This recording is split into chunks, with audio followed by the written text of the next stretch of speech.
So 'Tayaramma Bangarayya' super hit. ఇది next what is next అన్న దీంతోటి విశ్వనాథ్ గారి దగ్గరికి నాన్నగారు వెళ్ళారు. సార్ ఇది మీరు చెప్పారు కదా ఒక సినిమా చేసాం అది సక్సెస్ అయింది. మీరు ఇప్పుడు మీరు డేట్స్ ఇస్తే బాగుంటుంది ఫుల్ ఫ్లెడ్జ్డ్‌గా అదే అనగానే సరే నాగేశ్వరరావు అని ఇంకో సబ్జెక్ట్ చెప్పారు. ఇదే శంకరాభరణం. ఇది చాలా రిస్కీ. ఇది చాలా మంది రిజెక్ట్ చేశారు అని ఆయన ఫస్ట్ చెప్పడమే ముందు చెప్పి దాని తర్వాత సబ్జెక్ట్ చెప్పారు. లేదంటే నేను మనం చేస్తున్నాం ఈ సినిమా అన్నారు. ఒకసారి ఆలోచించుకోండి నాగేశ్వరరావు, ఎందుకంటే పెద్ద పెద్ద నిర్మాతలు ఇదయ్యారు. మీకు చెప్పాను మామూలుగా ఇది, నాకైతే ఏ ప్రొడ్యూసర్ ఒప్పుకుంటారని నమ్మకం కూడా లేదు అన్న దీంతో చెప్పారు ఆయన. లేదంటే మనం చేస్తున్నామండి అన్నారు. అలాగా ఓంకారం చుట్టుకుంది ఆ సినిమా శంకరాభరణం. సో ఇంకా హీరోలు ఎవరు? హీరో అంటే మెయిన్ క్యారెక్టర్ శంకర్ శాస్త్రి. అంటే ముందు శివాజీ గణేషన్ గారిని అనుకున్నారు, కృష్ణరాజు గారిని అనుకున్నారు, అందరిని. తర్వాత విశ్వనాథ్ గారే అన్నారు ఇది ఏ ఇమేజ్ లేని ఆర్టిస్ట్ చేస్తేనే ఆ క్యారెక్టర్ నిలబడుతుంది, లేకపోతే ఆర్టిస్ట్ కనబడతారు, అలాంటిది ఏదో ట్రై చేద్దాం మనం అని అన్నప్పుడు బాలు సుబ్రహ్మణ్యం గారు రారా కృష్ణయ్య అనే సినిమా ఒకటి చేశారు అప్పటికి. దాంట్లో ఆయన యాక్ట్ చేస్తున్నారు, ఒక స్వామియాజులు గారు. మా దీంట్లో యాక్ట్ చేశారండి ఆయన. చాలా బాగున్నాడు, మీరు మనం అనుకుంటున్నట్టు శంకర్ శాస్త్రి గారి క్యారెక్టర్ చాలా సరిపోతాడు అనగానే ఆయన సినిమా చూడడం జరిగింది.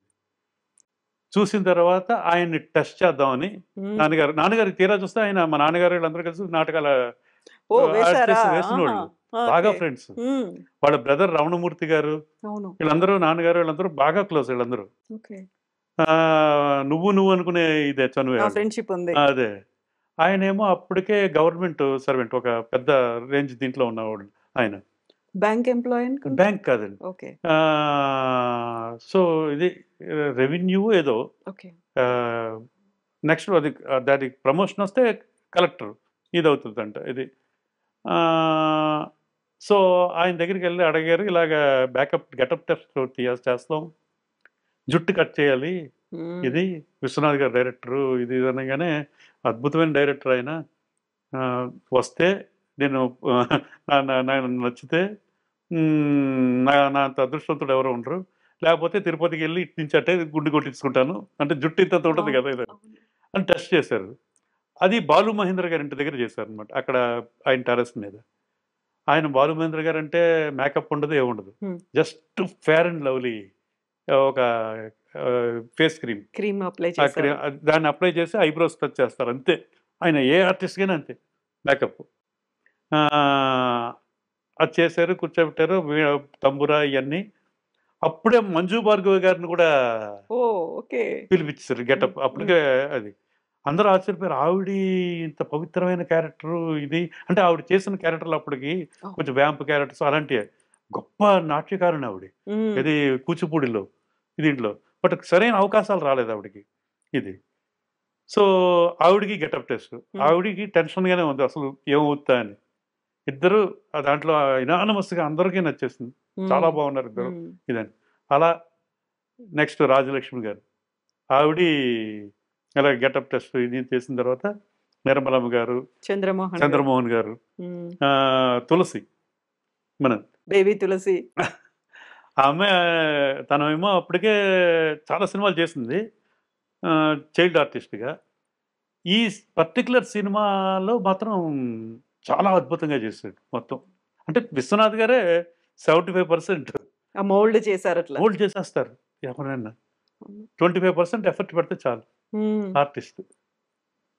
సో అలాగా ఆ సినిమా ప్రొడక్షన్ ఇవన్నీ రాజమండ్రి, పాపికొండల సైడు ఇది మొత్తానికి సినిమా ఫినిష్ అయింది. ఫినిష్ అయిన తర్వాతే కష్టాలు మొదలైనవి రిలీజ్కి. రిలీజు అప్పట్లో డిస్ట్రిబ్యూషన్ సిస్టమ్, అవుట్ రేట్ కూడా కాదు ఇది. అంటే అవుట్ రేట్ కొంటే మేము సేఫ్ అవుతాం, లేకపోతే లేదు. ఇమేజ్ ఏమో వద్దని మీరు అనుకున్నారు, కాకుంటే ఫేస్ వాల్యూ చూస్తారు అక్కడ మార్కెటింగ్ ఎలా కొనాలి అనేది. అదే అదే అదే. సో అవుట్ రేట్ ఇది. సినిమాకి అయిన బడ్జెట్ 12 lakhs మొత్తం. ఆ సినిమా. ఇంక్లూడింగ్ ఆర్టిస్ట్ రెమ్యూనరేషన్ అన్ని ఎవ్రీథింగ్ కలుపుకుంటే. First copy okay. First copy వచ్చిన ఇది 12 lakhs. పబ్లిసిటీ పెద్దగా ఏమి ఉండదు అప్పుడు. అప్పట్లో ఇప్పుడు ఉన్నంత ప్రమోషన్స్కి ఉన్నంత లేదు అప్పుడు. పబ్లిసిటీకి అంతా కూడా ఎంత అవుతుంది, 20 lakhs 20,000 అలాగే అవుతుంది, 25,000 అంతే. ఆ కాపీ వచ్చిన తర్వాత ఒక్కొక్క డిస్ట్రిబ్యూటర్కి చూసి అద్భుతం సినిమా అద్భుతం అని చెప్పేసి వెళ్ళిపోయేవారండి. అసలు ఒక్కళ్ళు కూడా తీసుకోవడానికి భయపడేవారు అందరూ. అంటే రిస్క్, సినిమా అద్భుతంగా ఉంది, ఆడడానికి ఛాన్స్ లేదన్న దీంతో వెళ్ళిపోయేవారు. అలా చూస్తూ ఉండగా లాస్ట్లో లక్ష్మీ ఫిలిమ్స్ లింగమూర్తి గారు వాళ్ళందరూ చూసి మేము డిస్ట్రిబ్యూట్ చేస్తాం ఇది అని. కొన్ని ఏరియాలు, ఒక ఏరియా ఈయన కొన్నారు, మన ఎంఎస్ రెడ్డి గారు నెల్లూరు. ఆయన నచ్చి 25,000 ఎంతో నెల్లూరు. అది ఆ ఏరియా కొన్నారు ఆయన, అవుట్ రేట్ కొనేసారు. Lakshmi films distribution. And Bengaluru Karnataka K R Prabhu అని ఆయన అప్పటికే మరో చరిత్ర అలాంటి అవన్నీ కొన్నారు, హిట్స్ మంచి.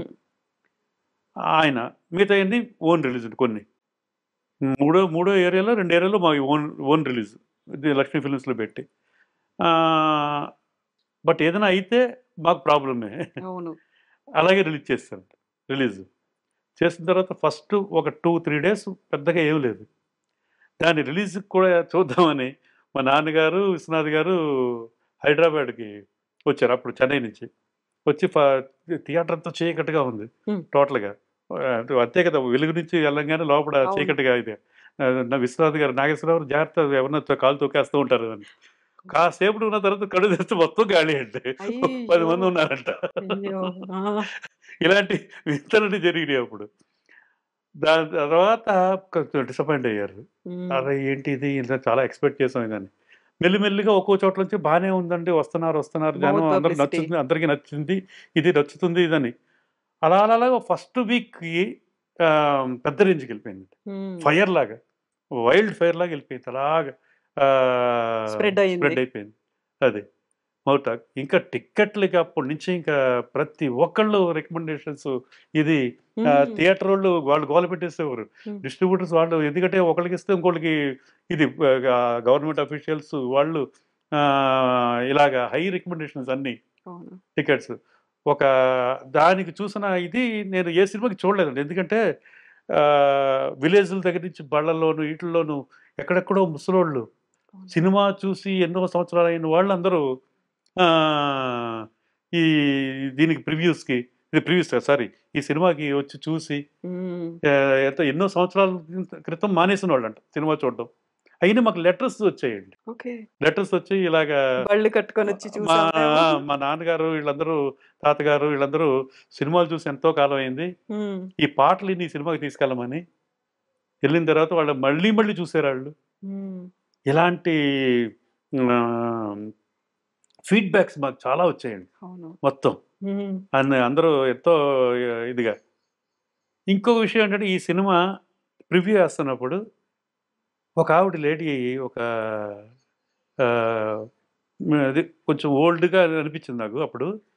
ఒక లేడీ ప్రసాద్ ల్యాబ్లో అండి, ట్యాక్సీలో వచ్చి టాక్సీ వాడికి డబ్బులు ఇచ్చేసి వస్తుంటే నాన్నగారు చూసి సడన్గా అమ్మ సావిత్రి ఇదేని గబగబా వెళ్తే సావిత్రి గారండి ఆవిడ. నాగేశ్వరరావు అందరూ చెప్తున్నారండి, నేను అందుకనే వచ్చాను అమ్మ, నేను చెప్పుంటే నేను వచ్చి కారు తీసుకొచ్చేదును. మా నాన్నగారికి బాగా ఇష్టం ఆవిడ. ఇది ఎక్కడో ఫస్ట్ చూడలేదు, ఫ్రంట్లో ఎక్కడో కూర్చున్నారు, ఎవరు గుర్తుపట్టలేదు కూడా అండి. తర్వాత నాన్నగారు తీసుకెళ్ళి వెనకాల కూర్చోబెట్టి ఆవిడకి అయిపోయిన తర్వాత మా కారు ఇచ్చి పంపి ఇంట్లో, ఎందుకు నాగేశ్వరరావు మీకు ఇబ్బంది అని. అలాగా ఆవిడ చూసిన ఆఖరి సినిమా ఇదండి. దాని తర్వాత 3వ నెలకో 4వ నెలకో ఆవిడ ఎక్స్పైర్. అది ఇలాంటివి నేను చూశాను. నేను అప్పుడు మాది ఎంతండి, 18 ఎంతో ఉంది అంతే, 16 to 18 కాలేజ్ అప్పుడే. అది నేను ఆవిడని చూడటం అదే, సావిత్రి గారిని అదే ఫస్ట్ టైం, అదే లాస్ట్ టైం కూడా అంతే. మా నాన్నగారు అదే అంటారు, ఆవిడ అలా వచ్చేసారు, నేను కారు పంపుతానని చెప్పాను ఆవిడకి. ఆవిడ అబ్బాయి నాగేశ్వరరావు ఏమొచ్చింది అది నేను చూడాలనిపించింది, వచ్చేసాను నేను అని. అలాంటి ఇది. అండ్ సినిమా తర్వాత రిలీజ్ అయిన తర్వాత ఇప్పుడు మళ్ళీ ప్రస్తుతానికి వస్తే సినిమా సూపర్ హిట్ అయిపోయిన తర్వాత అవార్డ్స్, నేషనల్ అవార్డ్కి పంపాం. బెస్ట్ ఈస్థెటిక్ వాల్యూస్తో ఉన్న మాస్ ఎంటర్టైనర్. అది మాస్ సినిమా అయిపోయిన తర్వాత అది క్లాసికల్ నుంచి అలాగా దాని గోల్డ్ మెడల్ ఫస్ట్ తెలుగు మూవీకి అదే. Then best music director K V Mahadevan గారు. ఎస్పి బాలసుబ్రహ్మణ్యం గారికి first time national award. Singer Vani Jayaram గారికి 4 నేషనల్ అవార్డ్స్. అది కాకుండా ఇంకా ఎన్ని వేరియస్ అవార్డ్స్, ఇంకా ఫిలింఫేర్ అని, ఇలా కళాసాగర్ అక్కడ చెన్నైలో, అండ్ ఇలా చాలా చాలా సాంస్కృతిక అవార్డ్స్. అండ్ రష్యాలో రిలీజ్ అయినటువంటి రష్యాలో రష్యన్ భాషలో డబ్బింగ్ అయింది. అది కొన్నాళ్ళు పోయాక అయింది. అప్పుడు ఒకేసారి 5-6 సినిమాలు అయినాయి అనమాట పూర్ణోదయాల్లో. అవన్నీ పూర్ణోదయ పిక్చర్స్ పూర్ణోదయ అన్ని.